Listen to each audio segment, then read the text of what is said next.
മുൻപെങ്ങും ഉണ്ടായിട്ടില്ലാത്ത വിധത്തിൽ മാർക്സിസ്റ്റ് പാർട്ടിയിൽ ശബ്ദങ്ങൾ ഇപ്പോൾ ഉയർന്നു വരുന്നു നേതൃത്വത്തിനെതിരെ. അത് മറ്റാർക്കുമെതിരെയല്ല, എം വി ഗോവിന്ദനും അതുപോലെ തന്നെ ശ്രീ പിണറായി വിജയനും എതിരെയുള്ള ശബ്ദങ്ങളാണ് ഉയർന്നു വരുന്നത്. അപ്പോൾ അതിൽ വളരെ ഒരു വൻ ശബ്ദം ഉയർന്നത് പത്തനംതിട്ട ജില്ലാ കമ്മിറ്റിയിൽ, അതേപോലെ കൊല്ലം ജില്ലാ കമ്മിറ്റിയിൽ, പാലക്കാട് ജില്ലാ കമ്മിറ്റിയിൽ, കണ്ണൂർ, ഇവിടെ എല്ലാം ഈ രീതിയിലുള്ള ശബ്ദങ്ങൾ ഉയർന്നു വരികയാണ്. അപ്പോൾ അവർ യഥാർത്ഥത്തിൽ ഈ അംഗങ്ങളും ആ പാർട്ടി മെമ്പേഴ്സും ഒക്കെ അവർ നല്ല രീതിയിൽ ഇതിനെക്കുറിച്ച് ചിന്തിച്ചു മനസ്സിലാക്കുന്നു എന്നുള്ളതിൻ്റെ ഏറ്റവും വലിയ തെളിവാണ് ഈ ചർച്ച. ഈ ചർച്ചയിൽ അതായത് ഈ വിമർശനം, ശ്രീ പിണറായി വിജയൻ്റെ ഏകാധിപത്യ ശൈലി അത് വളരെയധികം ദോഷം ചെയ്തെന്നും അദ്ദേഹത്തിൻ്റെ വാക്കുകൾ, ആ വാക്കുകൾ നികൃഷ്ടജീവി, കടക്ക് പുറത്ത്, വീട്ടിൽ പോയി ചോദിച്ചാൽ മതി, അതങ്ങ് വീട്ടിൽ പോയി ചോദിക്ക്, പിന്നെ പരനാറി, ചേറ്റ, പരമചറ്റ തുടങ്ങിയ അദ്ദേഹത്തിൻ്റെ വാഗ്ധോരണികളുണ്ട്.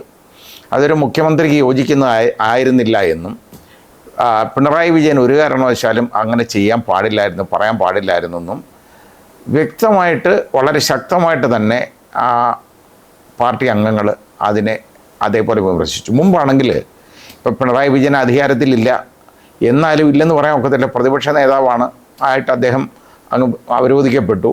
പ്രതിപക്ഷ നേതാവായി കഴിഞ്ഞാൽ ഒരു മന്ത്രിക്ക് കിട്ടുന്ന എല്ലാ പ്രോട്ടോക്കോളും അദ്ദേഹത്തിന് കിട്ടും.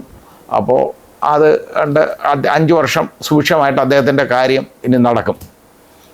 അപ്പോൾ ഇനി ബാക്കി അതിനകത്തെ പെർഫോമൻസ് എന്താണെന്ന് നമ്മൾ ചിന്തിച്ചാൽ മതി. യഥാർത്ഥത്തിൽ ഞാൻ നോക്കുന്നത് പാർലമെൻ്ററി പാർട്ടി ലീഡറായിട്ട് BJP അവർ നോമിനേറ്റ് ചെയ്തത് വി മുരളീധരനെയാണ്.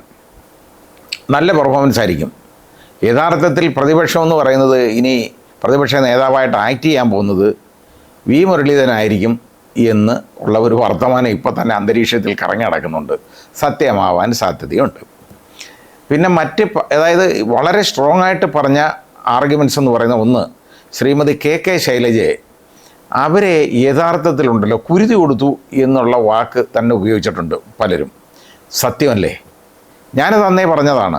അതായത് അവരവിടെ മത്സരിക്കുമ്പോൾ പോലും ഞാൻ പറഞ്ഞതാണ്, ഇത് വളരെ കഷ്ടമാണ് അവരോട് ചെയ്യുന്നത്. അവരെ മട്ടന്നൂർ മത്സരിച്ച് റെക്കോർഡ് ഭൂരിപക്ഷത്തിൽ ജയിച്ച ഒരാളിനെ അവിടുന്ന് മാറ്റിയിട്ട് അവർ പൊരുതി നേടട്ടെ എന്ന് പറഞ്ഞിട്ട് ഒരിക്കലും ഒരു സാധ്യതയും ഇല്ലാതിരിക്കുന്ന പേരാവൂർ മണ്ഡലത്തിൽ കൊണ്ടുവന്ന് ഇട്ട് കൊടുത്തു. എന്നിട്ടും ശൈലജയെ ആയതുകൊണ്ട് കുറച്ച് പിടിച്ചു തന്നു. അല്ലെങ്കിൽ അത് വളരെ അമ്പേ പരാജയപ്പെട്ടന്നെ വേറെ ആരും മത്സരിച്ചാലും. അപ്പോൾ ഏതായാലും ഒരു പരിധി വരെ ശൈലജ അത് പിടിച്ചു നിന്നു എന്നുള്ളത് സത്യമാണ്. പക്ഷേ അത്രയും വലിയൊരു നേതാവിനെ, ജനസമ്മതിയുള്ള ഒരു നേതാവിനെ അവരെ ഉയർത്തിക്കൊണ്ടുവരുന്നതിന് പകരം അവരെ തമർത്താനാണ് യഥാർത്ഥത്തിൽ നേതൃത്വം ശ്രമിച്ചത് എന്നുള്ളതാണ്. പിന്നെ ഒരിക്കലും ഇല്ലാത്തതുപോലെ പല ആളുകൾക്കും സ്വന്തം ആഗ്രഹം. വിജയരാഘവനാണെന്നുണ്ടെങ്കിൽ യഥാർത്ഥത്തിൽ അന്ന് പാർട്ടി സെക്രട്ടറിയുടെ ചുമതല ഉണ്ടായിരുന്നപ്പോഴാണ് അദ്ദേഹത്തിൻ്റെ ഭാര്യ ബിന്ദുവിനെ മത്സരിപ്പിച്ച് MLA ആക്കി മന്ത്രിയുമാക്കി ശരിയാക്കിയെടുത്തു. പിന്നെ അതേപോലെ തന്നെ അപ്പോൾ നോക്കിയപ്പോൾ എന്താ വേറെ ഓരോരുത്തർ അതുപോലെ തന്നെ നമ്മുടെ ഈ മുഖ്യമന്ത്രിക്കാണെന്നുണ്ടെങ്കിൽ അദ്ദേഹത്തിൻ്റെ മരുമകനിൽ വലിയ താല്പര്യമുണ്ട്. അപ്പോൾ ആ മരുമകനിലെ താല്പര്യം അദ്ദേഹത്തിനെ ഒരുപാട് ബുദ്ധിമുട്ടിലാക്കിയിട്ടുണ്ട്. പിന്നെ അത് കൂടാതെ ഈ നമ്മുടെ സഖാവ് MV ഗോവിന്ദൻ ചെയ്ത പണി എന്ന് പറഞ്ഞു കഴിഞ്ഞാൽ അദ്ദേഹം ഒരു കുടുംബാധിപത്യം ആയിരിക്കണം എന്നുള്ള രീതിയിൽ തളിപ്പറമ്പിൽ അദ്ദേഹം മത്സരിക്കുന്നില്ലല്ലോ, അപ്പോൾ പിന്നെ അദ്ദേഹത്തിൻ്റെ ഭാര്യ ആയിക്കോട്ടെ എന്ന് ഉള്ള രീതിയിലൊരു കാഴ്ചപ്പാടെടുത്തു. ഏതായാലും PK ശ്യാമളയെ മത്സരിപ്പിച്ചു. അന്ന് തന്നെ എനിക്ക് അറിയാമായിരുന്നു. കാരണം ഇത് മാത്രം കൊണ്ട് തന്നെ എത്ര സീറ്റ് ഇവർക്ക് നഷ്ടപ്പെട്ട് കാണുമെന്നറിയാം. കാരണം ഇത് ഈ പാർട്ടിയിൽ ഈ രീതിയിലുള്ള നടപടികൾ ആയിട്ട് ഇങ്ങനെ പോയിക്കൊണ്ടിരിക്കുകയാണ്. അപ്പോൾ അങ്ങനെ വരുന്ന ഉടനെ അത് വളരെ ബുദ്ധിമുട്ടായിട്ട് അവർക്ക് മാറിയിട്ടുണ്ട്.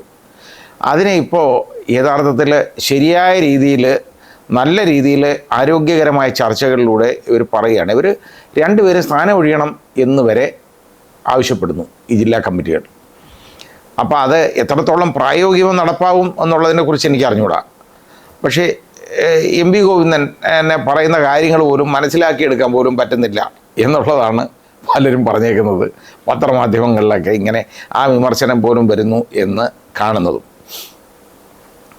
മുഖ്യമന്ത്രിയുടെ കാര്യമാണ് ആയിരുന്നെന്നുണ്ടെങ്കിൽ, നമ്മുടെ പഴയ മുഖ്യമന്ത്രി, ഇപ്പോഴത്തെ അല്ലല്ലോ, പഴയ മുഖ്യമന്ത്രിയുടെ കാര്യം ആണെന്നുണ്ടെങ്കിൽ, പിണറായി വിജയൻ ആണെന്നുണ്ടെങ്കിൽ അദ്ദേഹത്തിൻ്റെ ഈ ധാർഷ്ട്യം നിറഞ്ഞ പെരുമാറ്റം എല്ലാവരോടും, പ്രത്യേകിച്ച് ഈ മാധ്യമങ്ങളെയൊക്കെ ഇതേപോലെ ആക്ഷേപിക്കുക എന്നൊക്കെ പറഞ്ഞു കഴിഞ്ഞാലുണ്ടല്ലോ, അദ്ദേഹം പറയുന്ന കാര്യങ്ങൾ മാത്രം കേട്ടോണം, ഒന്നും ചോദിക്കാൻ പാടില്ല. ചോദിക്കണമെങ്കിൽ അത് ദേശാഭിമാനിക്കോ അല്ലെന്നുണ്ടെങ്കിൽ കൈരളി ടി വിയോ എങ്ങനെ ചോദിച്ചോണം, അല്ലാതെ വേറെ ആരും ഒന്നും ചോദിക്കാൻ പാടില്ല. ആ ചോദിച്ചാൽ അദ്ദേഹം കേൾക്കുകയില്ല, അതാണ് കാര്യം, ചെവി കേൾക്കുന്നില്ല, ഇതാണ് പ്രശ്നം ഉണ്ട്. പിന്നെ ബാക്കിയുള്ള ആളുകൾ നോക്കുമ്പോൾ അവരെ അനാവശ്യം പറയുക, അവരുടെ അടുത്ത് പറയുക, ഇതുപോലെ കടക്ക് പുറത്ത്. ഈ കടക്ക് പുറത്തെന്നൊക്കെ പറയാൻ ഞാൻ ചോദിക്കുന്നത്, ഇതെന്തെങ്കിലും അദ്ദേഹത്തിൻ്റെ സ്വന്തം തറവാട്ട് വകുപ്പല്ലോ ആയിരുന്നു? അത് അല്ലല്ലോ, അത് ചെയ്തത് തെറ്റ്. മാധ്യമങ്ങളുടെ വളരെ മോശമായിട്ട് പെരുമാറുന്നിട്ടുണ്ട്. അങ്ങനെ ഒരു പേരുദോഷം അദ്ദേഹം ഉണ്ടാക്കിയെടുത്തു. അപ്പം മാധ്യമങ്ങൾ കഴിയുന്നതും അദ്ദേഹത്തിനെ ഉപദ്രവിക്കാൻ ശ്രമിക്കും. ഈ മാധ്യമങ്ങളോട് ഗുസ്തിക്ക് പോകരുത്, വിവരമുള്ള ആരും പോകത്തില്ല. കാരണം അവരുടെ ശക്തി എന്ന് പറയുന്നുണ്ടല്ലോ, അവരുടെ പേനാത്തുമ്പിലും ഇന്നാണെങ്കിൽ ദൃശ്യങ്ങളിലൂടെയും ആണ് ഇങ്ങോട്ട് മുമ്പിലോട്ട് വരുന്നത്. അത് അവരെ അവിടെ ഗുസ്തി കൂടി ആർക്കും ജയിക്കാൻ പറ്റത്തില്ല, വലിയ പ്രയാസമാണ്. അത് ആ നടപടിക്ക് മുതിർന്നത് തന്നെ വളരെ തെറ്റ്. പിന്നെ മാത്രമല്ല, അദ്ദേഹം ആ പത്തനംതിട്ട വെച്ച് ഒരു സഖാവ്, അയാൾ മാർക്സിസ്റ്റുകാരനാണ്. അപ്പോൾ അയാൾ ഒരു ചോദ്യം ചോദിച്ചു, ഒരു ചോദ്യം അങ്ങ് വീട്ടിൽ പോയി ചോദിച്ചാൽ മതി എന്ന് പറഞ്ഞു കഴിഞ്ഞാൽ അതിൻ്റെ അർത്ഥം എന്താണ്? അതോടുകൂടി തന്നെ യഥാർത്ഥത്തിൽ ഈ പാർട്ടിയുടെ വലിയ പതനമാണ് അതിൽ നമ്മൾ കണ്ടത്. അങ്ങനായി യാതൊരു കാര്യവുമില്ല. ഒരു മനുഷ്യൻ്റെ അടുത്ത് മര്യാദയ്ക്ക് സംസാരിക്കുന്നതിന് എന്തെങ്കിലും തടസ്സമുണ്ടോ? അതേസമയം ഉമ്മൻചാണ്ടി ആയിരുന്നെങ്കിലും ഒന്ന് ആലോചിച്ച് ചോദിക്കൂ, ഉമ്മൻചാണ്ടി ഒന്ന് ചിരിച്ചിട്ട് ചോദിക്കും, എന്താ ചോദിക്കാനുള്ളത്, എന്താ ഇത്? അത് ഇപ്പം എനിക്ക് പറയാൻ പറ്റുന്ന കാര്യമല്ല, അത് പഠിച്ചിട്ടേ പറയാൻ ഒക്കുള്ളൂ. അതിപ്പോൾ അദ്ദേഹം പറയാറുണ്ടായിരുന്നു. ആ ഒരു ജനകീയ മുഖം ഉണ്ടാക്കിയെടുക്കുന്നതിൽ പിണറായി പരാജയപ്പെട്ടു. പിണറായി വളരെ കഷ്ടപ്പെട്ട് കയ്യും കാലും അടിച്ചാണ് അവിടെ തന്നെ ജയിച്ചത്. 6 റൗണ്ടിൽ നിന്ന് വേർത്തതാണ് ആദ്യത്തെ. അപ്പോൾ അങ്ങനെ പോയതാണ്. പക്ഷേ പിന്നെ ജയിച്ച് കിട്ടി. ഏതായാലും ജയിച്ചതൊക്കെ നല്ല കാര്യം തന്നെ. പിന്നെ ഈ പ്രതിപക്ഷ നേതാവായിട്ട് എങ്ങനെ ഇരിക്കും എന്നുള്ളത് കുറച്ച് ബുദ്ധിമുട്ടാണ്. കാരണം വി ഡി സതീശൻ മുഖ്യമന്ത്രി ആയിരിക്കുന്നു, 61കാരനാണ്. പിന്നെ 82 വയസ്സായി പിണറായി വിജയന്. അപ്പോൾ ഇവർ തമ്മിലുള്ള ഒരു താരതമ്യം പോലും നമുക്ക് ചെയ്യാൻ പറ്റത്തില്ല. വി ഡി സതീശൻ വളരെ നിലപാടുകളും ഉറച്ച നിലപാടുകളും ഒക്കെ ഉള്ള ആളാണ്. അദ്ദേഹം പറയുന്ന ആ കാര്യങ്ങളെന്നൊക്കെ പറയുന്ന അതിനകത്ത് ഉറച്ചു നിൽക്കും. അതിന് മറുപടി പറയാനും ഒക്കെ ഉള്ള കഴിവ് പിണറായി വിജയൻ ഉണ്ടാകുമോ എന്ന് എനിക്കറിഞ്ഞൂടാ, മനസ്സിലാകുന്നില്ല. കാണേണ്ട ഒരു കാഴ്ചയാണ്. അതേതായാലും നിയമസഭാ സമ്മേളനമൊക്കെ ഇനി വളരെ ശ്രദ്ധ ആകർഷിക്കും. അത് മാത്രമല്ല, നിയമസഭാ സമ്മേളനമൊന്നും ഇനി മുടങ്ങാൻ തോന്നൂല. കാരണം ഈ 35 പേരേ ഉള്ളൂ ഇവിടെ. ഒരു ജുമായ്ക്ക് പോലും ഉള്ള ആളില്ല എന്ന് പറഞ്ഞാൽ 40 പേരില്ലല്ലോ. അപ്പോൾ അതുപോലും ഇല്ലാത്തപ്പം 35 പേരെയും കൊണ്ട് നയിക്കാൻ എന്തിന് ശ്രീ പിണറായി വിജയൻ തന്നെ വരണം? അത് ആ ബാലഗോപാലിനെ ഏൽപ്പിച്ചുകൂടായിരുന്നു? അതിനൊരു കാര്യമുണ്ട്, അത് ആലോചിച്ചാൽ നമുക്ക് മനസ്സിലാവും. അതായത് ഈ പ്രതിപക്ഷ നേതാവായിട്ടിരിക്കുന്ന ഒരാൾ അങ്ങനെ ഇരുന്നാലേ അടുത്ത ഇലക്ഷന് വരുമ്പോൾ ഈ പാർട്ടിയെ നയിക്കണം എന്നൊക്കെ പറഞ്ഞ് ഇങ്ങനെ ഇറങ്ങാൻ പറ്റുള്ളൂ. അപ്പോൾ ബാലഗോപാലിനെ ഉയർത്തി കാണിച്ചു കഴിഞ്ഞാൽ ബാലഗോപാൽ ഏതാണ്ട് ഷൈൻ ചെയ്യും, നന്നായിട്ട് ഷൈൻ ചെയ്യും, ഒരു സംശയവും വേണ്ട. അപ്പോൾ ബാലഗോപാലിനെ ഉയർത്തി കാണിച്ചു കഴിഞ്ഞാൽ മരുമോൻ്റെ അവസരങ്ങൾ കുറയും. അങ്ങനെ ഒരു പ്രശ്നമുണ്ട്. ശൈലജ വന്നിരുന്നെങ്കിലോ, നേരിട്ട് വന്ന് ജയിച്ചു വന്നാൽ ശൈലജ പ്രതിപക്ഷ നേതാവാവണമെന്ന് ഉള്ളത് പാർട്ടി തന്നെ പറഞ്ഞേനെ. ചിലപ്പോൾ അങ്ങനെ വന്നിരുന്നെങ്കിലോ അന്നേരവും മരുമോൻ്റെ അവസരങ്ങൾ കുറയും. ഇതാണ് കാര്യം. മരുമോനെ ആക്കണം എന്ന് പറഞ്ഞു കഴിഞ്ഞാൽ ആരും താല്പര്യപ്പെടത്തുമില്ല. അങ്ങനെ ഉള്ള പ്രശ്നങ്ങളൊക്കെ ഉണ്ട്. ഏതായാലും അങ്ങനെ മാറി. പിന്നെ പി.കെ. ശ്യാമളയുടെ മത്സരിപ്പിച്ചത് ഒരുപാട് പാർട്ടിക്ക് ദോഷം ചെയ്തു.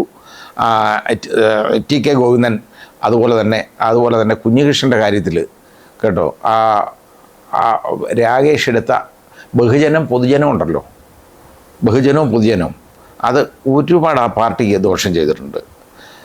കുഞ്ഞികൃഷ്ണൻ ജയിച്ചു വന്നു. പിന്നെ അതുപോലെ തന്നെ സുധാകരൻ സാറ്, ജി സുധാകരൻ, അദ്ദേഹം ജയിച്ചത് ജനസമ്മതിയുള്ള ഒരാളാണ് അദ്ദേഹം. അപ്പോൾ അത് അദ്ദേഹത്തിനെ ആ രീതിയിലേക്ക് തള്ളിവിടേണ്ട കാര്യമില്ലായിരുന്നു. അദ്ദേഹത്തിനൊരു സീറ്റ് കൊടുത്തിരുന്നില്ല എന്തെങ്കിലും പ്രശ്നം ഉണ്ടാവുമായിരുന്നു. ആ പാർട്ടിക്ക് വലിയ വിജയം ഉണ്ടായേനെ. അവിടെ പാർട്ടിക്കാരും കൂടെ ചേർന്ന് വോട്ട് ചെയ്തിരുന്നെങ്കിൽ എന്തുമാത്രം ഭൂരിപക്ഷം അദ്ദേഹത്തിന് കിട്ടിയേനെ, നല്ലതായിട്ട് ജയിച്ചു പോയേനെ. പക്ഷേ UDF മത്സരിപ്പിച്ചതുകൊണ്ട്, UDF പിന്തുണ കൊടുത്തുകൊണ്ടാണ് ഇപ്പോൾ അദ്ദേഹത്തിന് ഇത്രത്തോളം ഒരു തിളക്കമാർന്ന വിജയം കിട്ടിയത്. അതിന് സംശയമില്ല. ഏതായാലും ശരി, ഈ പാർട്ടി ഈ തോൽവികളെ ഉൾക്കൊണ്ടുകൊണ്ട് അതിനെ ശരിയായിട്ട് വിലയിരുത്തി വേണം ഇനിയെങ്കിലും മുമ്പോട്ട് പോകാൻ. ഇല്ലെങ്കിൽ ഈ പാർട്ടി ഇല്ലാതാവും. അങ്ങനെ പോയാൽ നമുക്ക് വലിയ നഷ്ടമാണ്. കാരണം ഒരു തിരുത്തൽ ശക്തിയായിട്ട് ഈ പാർട്ടി വേണം, അതില്ലാതിരിക്കരുത്. അതിന് അഹന്തയും അഹങ്കാരമൊക്കെ അങ്ങ് മാറ്റി വെക്കണം. ഈ താനാണ് ഏറ്റവും വലുത്, എൻ്റെ അടുത്ത് ആരും ഒന്നും ചോദിക്കാൻ പാടില്ല, കേൾക്കാൻ പാടില്ല, മിണ്ടാൻ പാടില്ല, ഈ ഒരു കാഴ്ചപ്പാടൊന്നും പാടില്ല. ജനങ്ങളാണ് വലുത് എന്ന് ആദ്യം ചിന്തിക്കണം. റോഡിൽ നിൽക്കുന്നവനെ എടുത്തിട്ട് അടിക്കുമ്പോൾ ആലോചിക്കണം പ്രശ്നം എന്തുവാണെന്ന്. കാരണം എന്നും ഇങ്ങനെ അടിക്കാൻ ഒക്കത്തില്ല. അതുപോലെ ആഗോള അയ്യപ്പ സംഗമം ഇതുമൊക്കെ ഒരുപാട് തിരിച്ചടിച്ചു. ഏതായാലും ഇനിയെങ്കിലും ഈ തോൽവിയുടെ പാഠം ഉൾക്കൊണ്ട് മുമ്പോട്ട് പോകും അവർ എന്ന് നമുക്ക് ആഗ്രഹിക്കാം എന്നേ പറയാൻ പറ്റുന്നുള്ളൂ.